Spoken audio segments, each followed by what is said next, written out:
سوچا کہ آپ سے بات چیت کرنے کا، کیونکہ میں سمجھتا ہوں کہ ہمارا ملک ایک ایسے اہم موڑ پہ کھڑا ہے کہ اگر ہم پاکستانی، اگر اب ہم اس میں اپنی آواز، جو آنے والی ناانصافیاں ہیں، جو ہماری آئین کی دھجیاں اڑانے والی تیاریاں ہوئی ہیں پاکستان میں، جو اس ملک کے قانون اور رول آف لا کو پیروں کے اندر روندنے کی تیاری ہو رہی ہے، جو آگئی پاکستانیوں کے فنڈامنٹل رائٹس کی ہر روز ہمارے فنڈامنٹل رائٹس لیے جاتے ہیں ہمارے سے، ان کی قدر نہیں کی جاتی، بلکہ ایسے پاکستان میں حالات میں نے تو اپنی زندگی میں نہیں دیکھے جدھر طاقت پر جو چاہے کر سکتا ہے، جو پیچھے سے بند کمروں میں وہ فیصلے کرتے ہیں، وہ جو حکم کرتے ہیں، وہ جو مرضی اس ملک میں آپ کرنا چاہے کر سکتے ہیں، اور کسی قسم کی اگر ہماری ملک میں بچت ہو رہی ہے، میری پارٹی اور میں اپنی طرف سے کہنا چاہتا ہوں کہ اگر ہماری بچت ہوتی ہے تو وہ بس ایک چیز رہ گئی ہے پاکستان میں، وہ ہے ہماری عدلیہ۔ اور مجھے تو بڑی دیر کا جیل سے دوسرے جیل میں جس طرح علی امین کو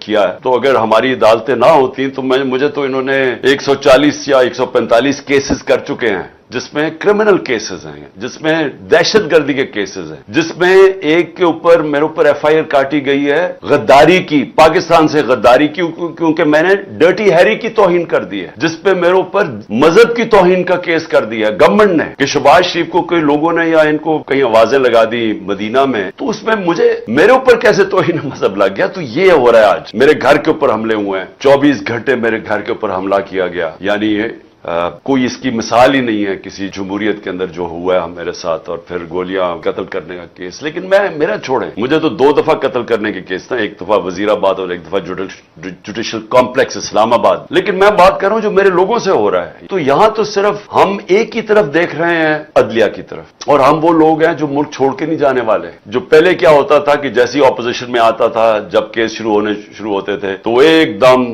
اپنے جدھر ان کے پیسے اور سب کچھ پڑا ہوا ہے وہ باہر بھاگ جاتے تھے اور باہر رہتے تھے، جب تک این آر او نہیں ملتا تھا تب تک واپس نہیں آتے تھے۔ تو ہم نے تو یہاں جینا مرنا ہے، ہم نے تو یہی، ہمارا یہ ملک ہے۔ میری تو کوئی باہر پراپرٹیز اور لنڈن تو چھوڑو، پاکستان میں تو پراپرٹی ہے، باقی دنیا میں کہیں اور پراپرٹی نہیں ہے، نہ کہیں پیسے ہیں نہ بینک اکاؤنٹس ہیں۔ تو اس لیے ہم نے تو اسی ملک میں آخری گیند تک لڑنا ہے۔ اب ہماری جو لڑائی ہے وہ ہے یہ مافیاز کے ساتھ اور ان کے ساتھ ہینڈلرز کے ساتھ، اور وہ کیا کوشش کر رہے ہیں کہ پاکستان میں جو ایک سپریم کورٹ جس کے اوپر ہم امید لگا کے بیٹھے ہوئے ہیں، جو پاکستان کے آئین کی صرف ایک ہی تشریح کر سکتا ہے، پاکستان کی آئین کی ایک ہی ادارہ، وہ ہے پاکستان کا سپریم کورٹ، تو ہم تو اس کے اوپر نظر اور امید لگا کے بیٹھے ہوئے ہیں۔ تو میں جو آپ سے آج بات خاص کرنے آیا تھا وہ پہلے میں آپ کو سمجھا دوں کہ اس وقت یہ جو میں آپ کو کہتا ہوں فیصلہ کن موڑ، یہ ہے کیا؟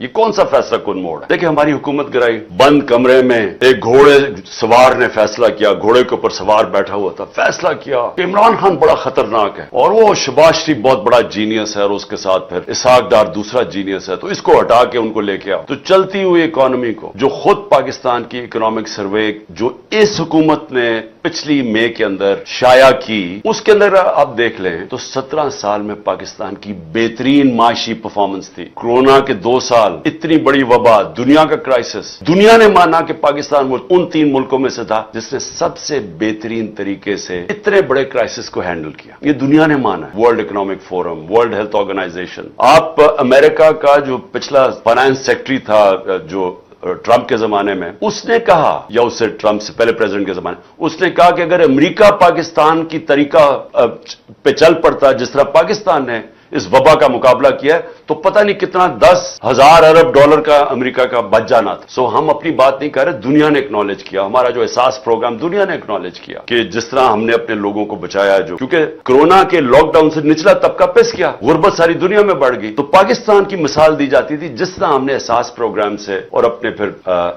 اسٹیٹ بینک نے بھی کیسے ہم نے اپنی انڈسٹری کو بچایا، اپنے لوگوں کو بچایا، یہ تو دنیا نے اکنالج کیا۔ اب ہمیں ہٹایا جاتا ہے، ہر چیز ریکارڈ پہ تھی، ایکسپورٹس، ریمیٹنسز یعنی آمدنی، ڈالر کی آمدنی ریکارڈ پہ تھی، ہمارے ٹیکس کلیکشن ریکارڈ تھا، ہماری انڈسٹری 17 سال کے بعد 10% پہ لارج سکیل مینوفیکچرنگ آگے بڑھ رہی تھی، روزگار، یعنی ورلڈ بینک نے کہا کہ سارے بر صغیر میں جدھر سب سے زیادہ روزگار کورونا کے دور اور اس کے بعد دیا گیا وہ پاکستان تھا، ورلڈ بینک کی فگرز ہے۔ تو ہم آگے بڑھ رہے تھے، ہماری ٹیکسٹائل انڈسٹری بڑھ رہی تھی، ہماری جو کسان تھا 4.5% پہ ہمارا ایگریکلچر گرو کر رہا۔ تو جب اس نے جناب جنرل باجوہ صاحب نے فیصلہ کیا کہ کہ اب اس کو حکومت کو گرا دینا چاہیے, اور اصل میں جو ان کی بڑی پسندیدہ شہباز شریف کو وہ لے آیا. تو جب وہ لے کے آیا, میں نے اس سے پہلے کوشش کی اس کے لانے سے کہ پاکستان میں الیکشنز ہو جائے, پاکستانی عوام فیصلہ کرے کہ وہ کس کو چاہتے ہیں, بجائے یہ کہ سندھ ہاؤس کے اندر ایک منڈی لگے اور اس منڈی میں 20-20, 25-25 کروڑ دے کے لوگوں کو خریدا جائے اور گورنمنٹ گرائی جائے. اور جو پھر جنرل باجوہ نے جو استعمال کیا اپنی ایجنسیز کو, جو ہمارے جو تھے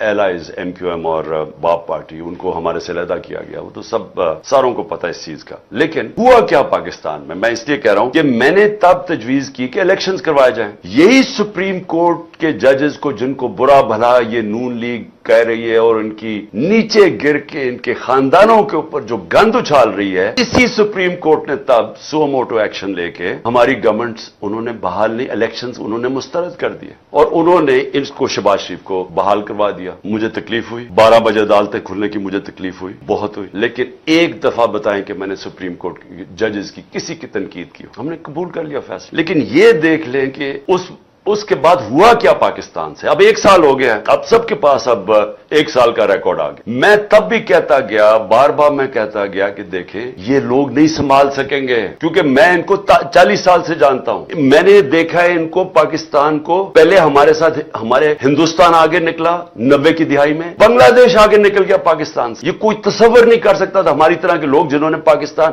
ایسٹ پاکستان کو علیحدہ ہوتے دیکھا, کوئی تصور نہیں کر سکتا تھا کہ بنگلہ دیش پاکستان سے آگے نکل جائے گا. ہمیشہ یہ کہا جاتا تھا کہ ہمارے اوپر بہت بڑا بوجھ بنا ہوا ہے ایسٹ پاکستان, وہاں ہمیں ان کو بوجھ اٹھانا پڑتا ہے. یہ عام یہاں باتیں ہوتی تھیں. سب سے زیادہ غربت بنگلہ دیش, اور یہ ہوا کہ بنگلہ دیش بھی 90 کی دہائی میں آگے نکل گیا جب سے یہ 2 خاندان آئے ہیں. ان کی دولت میں اضافہ ہونا شروع ہو گیا, ان کی بات پراپرٹیز بڑھنی شروع ہو گئی, قوم پیچھے جانا شروع ہو گئی. تو میں تب سے, جب میں نے اس جنرل باجوہ کو سمجھایا بھی کہ یہ نہیں سنبھال سکیں گے, گورنمنٹ نہ گرانا, اور پھر اپنے فائنانس منسٹر کو بھیجا, میں نے کہا آپ بھی سمجھائیں. وہ 2 گھنٹے بیٹھا رہا کہ ان سے سنبھالا نہیں جائے گا. اب سال کے بعد ہوا کیا, الیکشن انہوں نے نہیں کروائے. ہم کہتے رہے ایک ہی طریقہ کہ الیکشن کروائیں. کیوں الیکشن کروائیں؟ جیسے آپ نے الیکشن کروائیں گے سیاسی استحکام آئے گا, پولیٹیکل سٹیبلٹی آئے گی. پاکستان کی جو اکانومی بیٹھنے شروع ہو گئی تھی ایک دم ایک افراتفری مچ گئی پاکستان میں, پولیٹیکل انسٹیبلٹی آ گئی. ایک نئی گورنمنٹ آ گئی, اس کو سمجھ ہی نہیں تھی. انہوں نے شروع میں جو فیصلے کیے ان کو تو سمجھ ہی نہیں آ رہی تھی کیا کرنا ہے, کیونکہ یہ دونوں دفعہ 99 میں بھی اسحاق ڈار بینکرپٹ چھوڑ کے گیا پاکستان, اور 2018 میں بھی پاکستان کی تاریخ کا سب سے بڑا بیرونی خسارہ تھا جس کو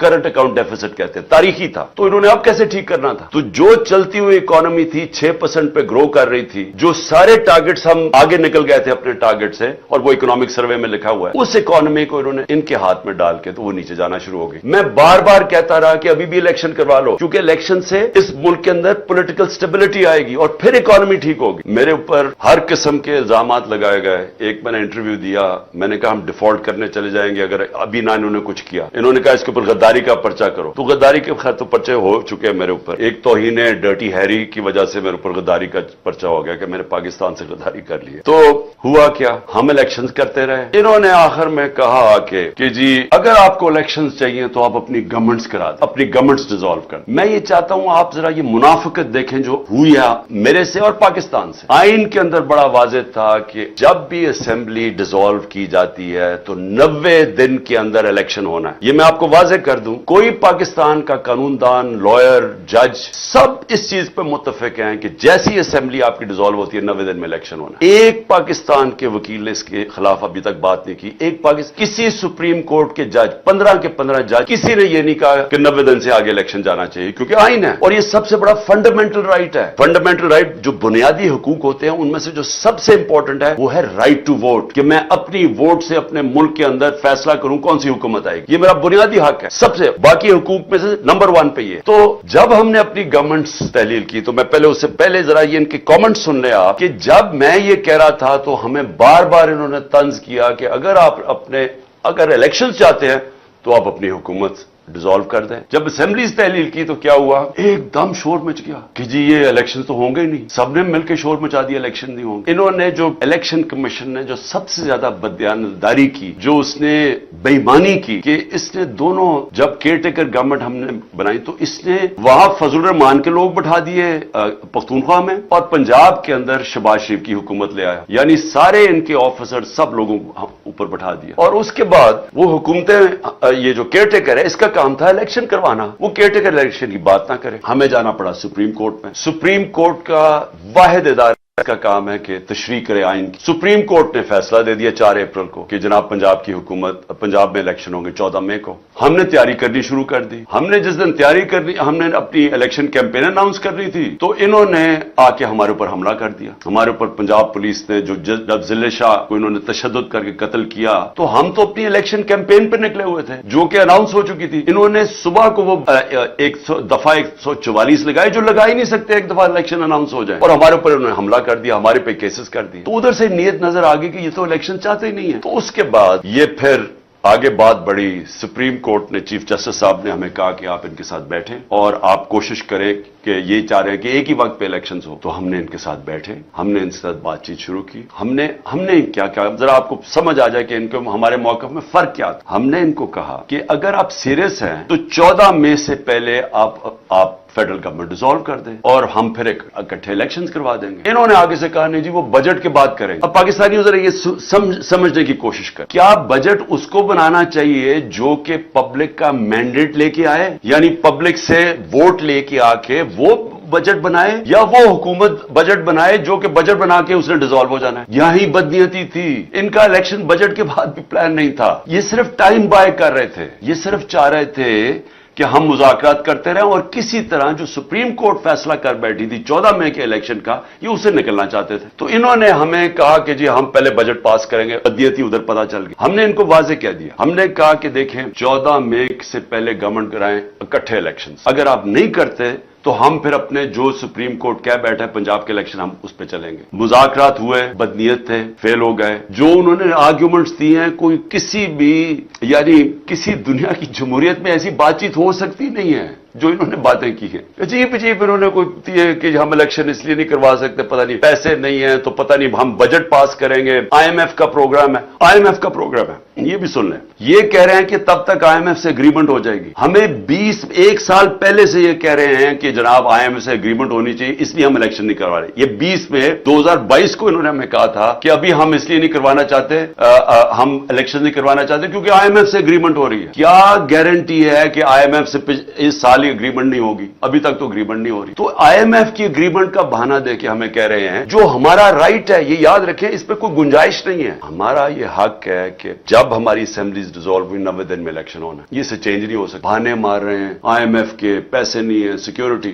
آج جو سپریم کورٹ کا فیصلہ آ جائے گا, کیونکہ یہ انہوں نے اپنے لوگ بٹھا کے, یعنی وہ لوگ جو کہ نون لیگ کی گورنمنٹ پنجاب میں آ گئی ہے, الیکشن کے ذریعے نہیں, صرف اپوائنٹ کیے گئے ایک الیکشن کمشنر جو ان کے ساتھ ملا ہوا ہے نون لیگ کے ساتھ اور یہ پی ڈی ایم کے ساتھ. اب اس کی گورنمنٹ یہاں بیٹھ کے, فضل الرحمان کی وہاں بیٹھ کے کے پی میں, اور یہ کہہ رہے ہیں کہ ہم اکتوبر تک یہ بیٹھے رہیں گے. تو سب سے پہلے تو پنجاب اور پختونخوا کے لوگوں کا یہ حق ہے جو ان کو پاکستان کا آئین یہ حق دیتا ہے کہ وہ اپنے ریپرزینٹیو یعنی اپنے نمائندوں کے ذریعے حکومت ہوگی, ان کے نمائندوں کے ذریعے. تو 70% پاکستان پختونخوا اور پنجاب کے اندر اب پبلک ان کے لوگوں کے نمائندے نہیں اوپر بیٹھے ہوئے, یہ بیٹھے ہوئے شہباز شریف کے نمائندے اور فضل الرحمان کے نمائندے, یہ ان دونوں صوبوں کے نمائندے نہیں ہیں. لہٰذا پہلے تو یہ گورنمنٹس ختم ہو گئی. دوسری چیز اب یہ کہ انہوں نے اب واضح کر دیا کہ یہ سپریم کورٹ کا فیصلہ نہیں مانے, اور میں اصل چیز پہ آ رہا ہوں کہ انہوں نے سپریم کورٹ کا فیصلہ نہیں ماننا, انہوں نے بہانے مار. میں آج اب آپ کی اپنی ساری قوم کو پہلے یہ کہنا چاہتا ہوں کہ یہ کیوں اکتوبر تک الیکشن کھینچنا چاہتے؟ کیا اکتوبر کے اندر یہ کوئی ایسے کام کر دیں گے کہ ملک میں ان کی ایک دم پاپولیرٹی بڑھ جائے گی, ان کا ووٹ بینک بڑھ جائے گا؟ ووٹ بینک تو ان کو نیچے جا رہا ہے. وہ میں ابھی آپ کو ذرا اعداد و شمار دینا چاہتا ہوں کہ وہ ووٹ بینک تو نیچے گرتا جا رہا ہے. ڈر رہے ہیں یہ الیکشن سے. کیا ہوگا اکتوبر میں؟ کون سا ان کے پاس گیم پلان ہے, کون سا روڈ میپ؟ آپ یہ صرف دیکھ لیں کہ یہ جو جنرل باجوہ نے کہ عمران خان خطرناک ہے گورنمنٹ گرائی تھی, آج ذرا صرف دیکھ لیں کہ پاکستان کھڑا کدھر پر. انہوں نے سارے ملک مہنگائی مارچ بھی کی اور صرف آئے یہ تھے کہ مہنگائی کم کرنے کی. آج پاکستان میں 36.4% پہ پہنچ گئی ہے. CPI